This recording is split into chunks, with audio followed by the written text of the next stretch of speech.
جاوید نامے کی یہ 23ویں نظم ہے۔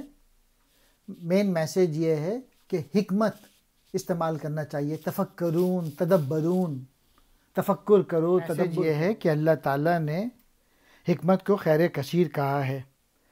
یہ نعمت جہاں کہیں بھی نظر آئے اس کو حاصل کر لو اور علم حاصل کرو، اور علم کا جو راستہ ہوتا ہے وہ آسمان کی بلندی۔ علم حاصل کر کے ہی تم لوگ ترقی کر سکتے۔ زندہ رود یعنی علامہ اقبال کو سوال اٹھاتے ہیں کہ آج قرآن کریم کی تعلیمات پہ عمل کرنے والا کوئی نظر نہیں آ رہا، اور ملت کے لوگ جو ہیں وہ ایکشن نہیں کر رہے، ایگزیکیوٹ نہیں کر رہے، عمل نہیں کر رہے۔ سعید حلیم پاشا وہ کچھ جوابات دیتے ہیں اور ملاؤں پہ کڑی تنقید کرتے ہیں کہ ملاؤں نے وویلا مچا رکھا ہے اور دین کو پارا پارا کر دیا۔ اور آخر میں وہ بتاتے ہیں کہ ساری جو پرابلم ہے وہ ملت کی سوچ کی ہے۔ اگر سوچ صحیح نہیں ہوگی، غلط فکریں ہوں گی، غلط سوچیں ہوں گی، تو پھر غلط نتائج ہی ملیں گے۔ تو اس لیے فکر کو تبدیل کرنے کی ضرورت ہے۔ اب میں آہستہ ایک ایک کر کے ایکسپلین کرتا ہوں۔ یہ شعر فارسی میں تھے اور ان کا ترجمہ عبدالعلیم صدیقی نے کیا ہے، تو سارا کریڈٹ ان کو جاتا ہے۔ حق نے خود حکمت کو فرمایا ہے جب خیر کثیر وہ جہاں سے بھی ملے، ہرگز نہ کر لینے میں دیر۔ علم حرف و صوت کو شہپر عطا کر دیتا ہے، نا گوہر کو پاکی گوہر عطا کر دیتا ہے۔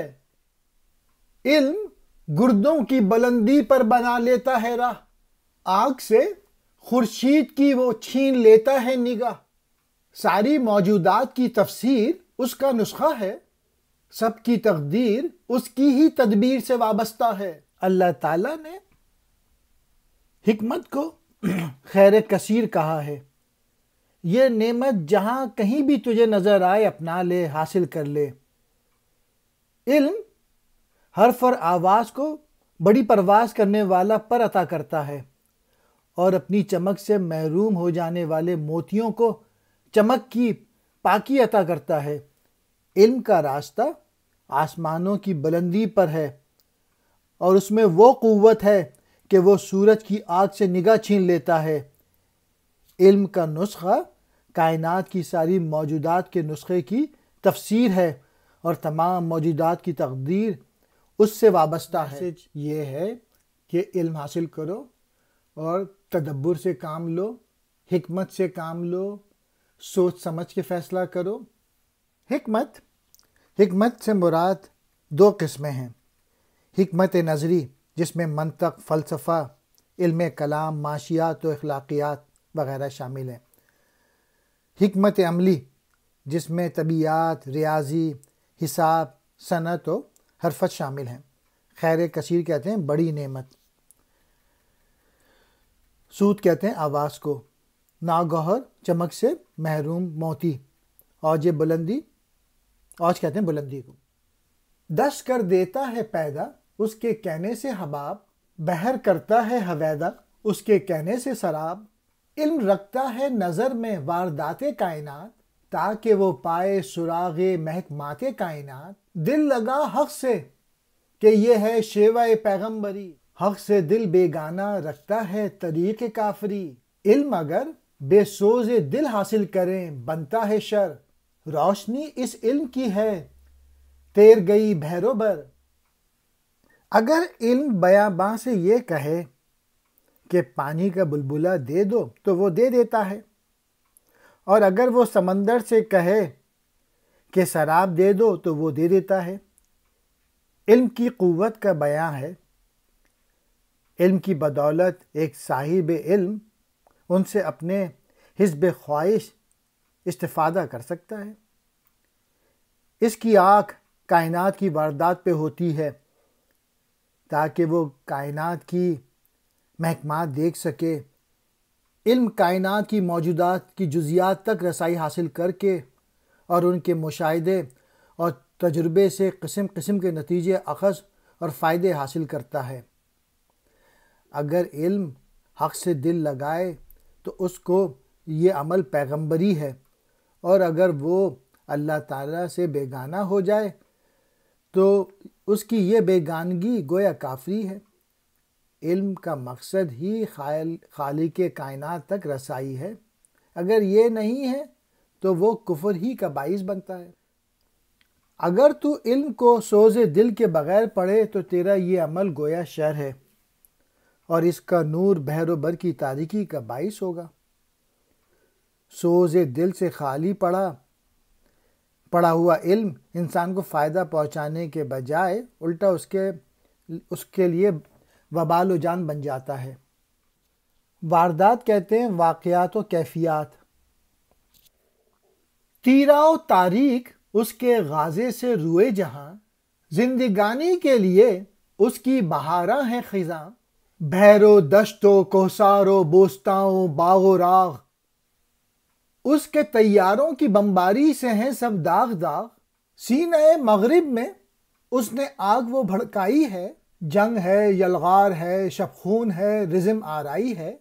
پھیر دیتا ہے وہ پیچھے کی طرف ایام کو، لوٹتا ہے برملا سرمایہ اقوام کو۔ اس کی قوت دہر میں ابلیس کی ہے دوزدار، نور کو بھی نار کی صحبت بنا دیتی ہے نار۔ مارنا ابلیس کو دشوار ہے، آسان نہیں، کیوں ہو جاتا ہے وہ اعماق کے دل میں جا گزیں۔ اس سے بہتر ہے مسلمان کر سکے تو کر اسے، کشتہ شمشیر قرآن کر سکے تو کر اسے۔ یہ جلال بے جمال الاماء الحفیظ، یہ فراق بے وصال الاماء الحفیظ۔ علم بے سوز محبت ہے تو طاغوتی ہے وہ، علم باسوز محبت ہے تو لاہوتی ہے وہ۔ اس کے علم کی گیس کے دھوئیں سے دنیا میں تاریکی پھیل جاتی ہے، اور اس کا موسم بہار کائنات کے پتے اور پھل گرا دیتا ہے۔ سمندر اور دشت و کوثار اور باغ و سبزہ زار سب اس کے جہاز کے بم سے داغ تباہ و برباد ہو جاتے ہیں۔ اس علم نے اہل یورپ کے سینے میں آگ بھری ہے، اور اسی علم سے انہیں دوسری قوموں پہ شبخون مارنے اور ان پر حملہ کرنے کی لذت حاصل ہوئی ہے۔ ایسا علم زمانے کو پیچھے لے جاتا ہے اور اقوام سے ان کا سرمایہ چھین لیتا ہے۔ اس علم کی قوت شیطان کی مددگار بن جاتی ہے۔ آگ یعنی ابلیس کی دوستی سے اس کا علم اپنا نور بھی نار بن جاتا ہے۔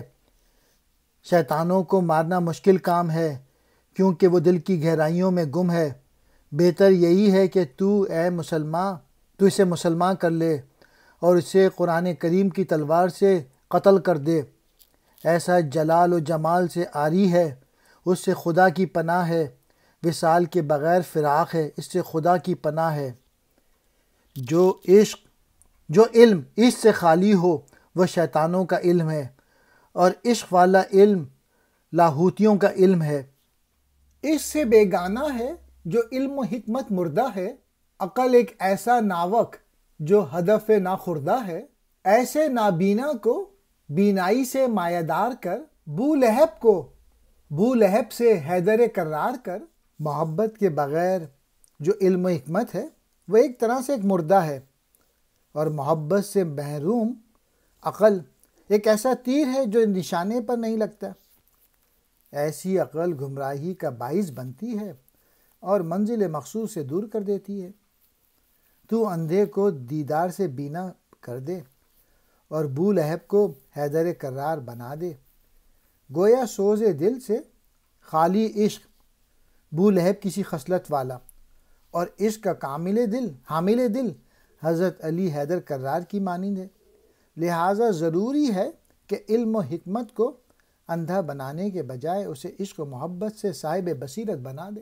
مہک ماتے عالم قرآن کیے تو نے بیاں، عرصہ آفاق میں لیکن وہ عالم ہے کہاں؟ اپنے چہرے سے وہ پردے کو اٹھاتا کیوں نہیں، اور بیرون ضمیر ملت آتا کیوں نہیں؟ کرد و تاتاری کا سینہ سوز سے خالی ہوا، یا مسلمان مر گیا یا دہر سے قرآن گیا۔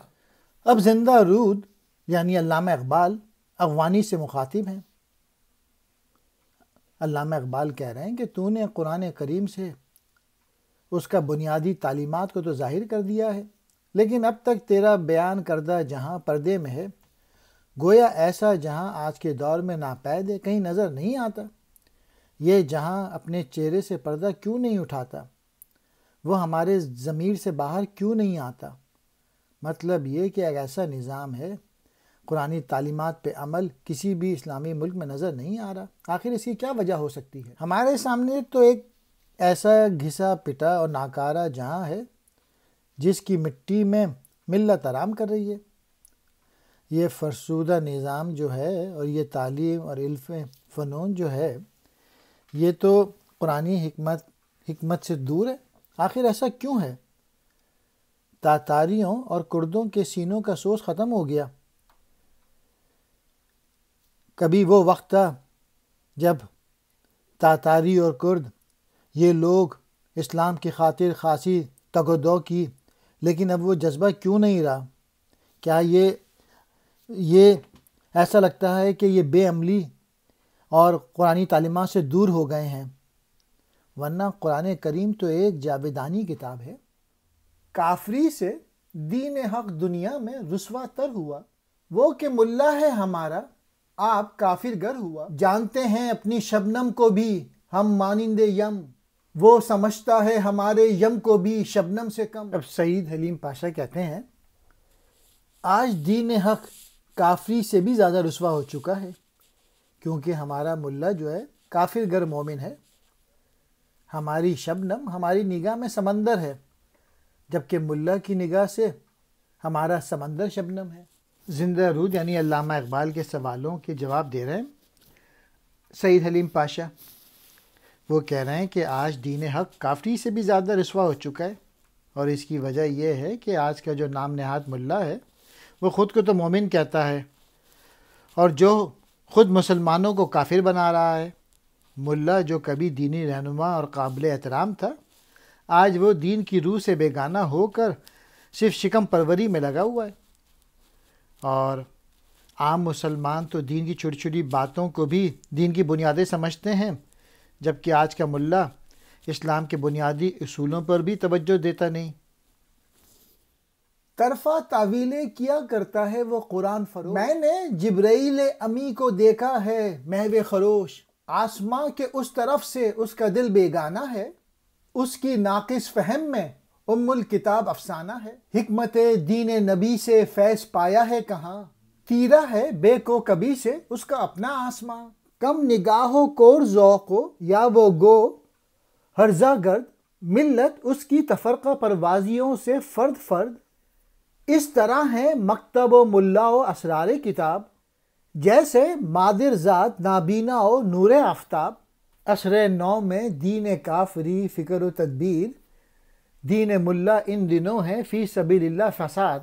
سلیم پاشا ملا کے متعلق کہتے ہیں اس قرآن فروش کی عجیب و غریب باتوں سے میں نے روح الامین جبرائیل کو وویلا کرتے دیکھا، یعنی ملا جو باتیں کر رہے ہیں ان کا وحی سے کوئی تعلق نہیں۔ اس بات کو مذکور وویلا کہا ہے۔ آج کے ملا کا دل آسمان سے دوسری طرف کی دنیا سے بیگانہ ہے۔ اس کے نزدیک قرآن کریم صرف ایک افسانہ ہے، گویا وہ ان ہدایات سے جو قرآن کی صورت میں اللہ تعالیٰ نے اہل زمین کے لیے اتاری ہیں آگاہ نہیں ہے۔ وہ قرآن کریم کو صرف خیالی یا تصوراتی باتوں کا مجموعہ سمجھتا ہے۔ آج کا ملا نبی کریم کے دین کی حکمت سے بے بہرا ہے، اس کا آسمان ستارے نہ ہونے کے باعث تاریکی کا شکار ہے۔ گویا وہ قرآن کی تعلیمات کو سمجھنے کی اہلیت نہیں رکھتا، اور قرآنی حوالے سے جس حکمت کو خیر کثیر کہا گیا ہے اس کے نزدیک بھی نہیں پھٹکا۔ وہ کم نگاہ اور کور ذوق اور بیہودہ گو ہے۔ اس کی بحث اور کی وجہ سے ملت جو ہے وہ پارا پارا ہے۔ ملت جو ہے مختلف فرقوں سے بڑھ گئی ان ملاؤں کی وجہ سے۔ آج مدرسہ اور ملا اور قرآن کے اسرار کچھ اس طرح ہیں جیسے کوئی آج جبکہ کافر کا دین تو غور و فکر کرنا ہے اور ملا کا دین صرف خدا کے واسطے فساد ہے، یعنی غیر مسلم تو اپنے دین کی اشاعت کر رہے ہیں، جبکہ ہمارا ملا فکر و تدبیر سے عاری ہے، اسے تو بس ملت کو فرقوں میں تقسیم کرنا ہے اور آپس میں لڑانا ہے۔ اور جس کی وجہ سے ملت میں بگاڑ پیدا ہو رہا ہے۔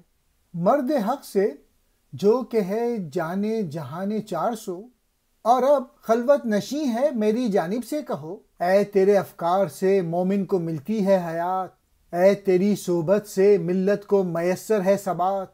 حفظ قرآن مبین ہر دور میں آئیں تیرے، حرف حق کہنا جہاں میں فاش تر ہے دین تیرا۔ جانشیں موسیٰ کا ہے کب تک رہے گا سرنگوں، وقت ہے اب آستین سے ہاتھ اپنا لا بروں۔ بے محابہ سرگشت ملت بیزا سنا، ماجرا آہو کو پہنائے بیاباں کا سنا۔ تیری فطرت مصطفیٰ کے نور سے روشن مدام، پھر بتا آخر ہمارا ہے جہاں میں کیا مقام۔ سید حلیم پاشا علامہ اقبال کو کہہ رہے ہیں، میری طرف سے مرد حق کو جس نے خلوت اختیار کر رکھی ہے یہ کہے، اور وہ اگلے شعروں میں، اے کہ تیرے افکار سے مومن کی زندگی ہے اور تیری سانسوں ہی کی بدولت ملت کو استحکام حاصل ہے۔ قرآن کریم کی حفاظت کرنا تیرا آئین ہے اور حق بات کو کھل کر واضح طور پر کہنا تیرا دین ہے۔ تو کلیم ہے آخر تو کب تک سر جھکائے، خلوت میں تنہائی میں بیٹھا رہے گا، اپنے ہاتھ اپنے آستین سے باہر نکال۔ یعنی تجھے اللہ تعالیٰ نے بہت زبردست صلاحیتیں اور قوتوں سے نوازا ہے، تو خلوت سے باہر آ اور اپنی صلاحیتیں بڑھا، محنت کر، تو روشن ملت کی سرگشت بیان کر، اور ہرن سے صحرا کی وسعت کی بات کر۔ ہرن استعارہ ہے ملت کا اور صحرا ملت کے وسعت اور عظمت کا، یعنی تو اہل ملت سے ملت کی سابقہ عظمت و سربلندی کی تاریخ بیان کر، یعنی ملاؤں کو کہہ رہے ہیں، اور ان میں پھر سے وہی ماضی والا جوش پیدا کر اور اپنے شاندار اور عظیم ماضی کو پھر سے زندہ کر۔ تیری یعنی مرد حق کی فطرت حضرت صلی اللہ علیہ وآلہ وسلم کے نور سے روشن ہے۔ تو ذرا پھر یہ بتا کہ آخر ہمارا مقام کیا ہے۔ مرد حق لیتا نہیں ہرگز کسی سے رنگ و بو، ہے اسے منظور صرف اللہ ہی سے رنگ و بو۔ تاب و تب سے ہر زمان اس کے لیے جان اور ہیں، ہر نفس ہر ثانیے حق کی طرح شان اور ہے۔ مرد مومن کو جہاں میں محرم اسرار کر، شرع رمز کل یوم کر بیان 100 بار کر۔ کاررواں کی جز حرم ہرگز نہیں منزل کوئی، غیر حق اصلا نہیں ہے اندرون دل کوئی۔ میں نہیں کہتا کہ تبدیل اس نے کر لی اپنی راہ، کاررواں بھی اور ہے اب اور ہے اس کی نگاہ۔ مرد حق کسی اور سے رنگ و بو حاصل نہیں کرتا، یعنی وہ صرف اللہ تعالیٰ اور حضور اکرم صلی اللہ علیہ وآلہ وسلم کے رنگ میں اپنی زندگی ڈھالتا ہے۔ ہر لمحہ اس مرد حق کے بدن میں ایک نئی جان ہوتی ہے اور ہر لحظہ حق کی طرح اس کی ایک نئی شان ہوتی ہے۔ تو اے مرد حق، مرد مومن، تو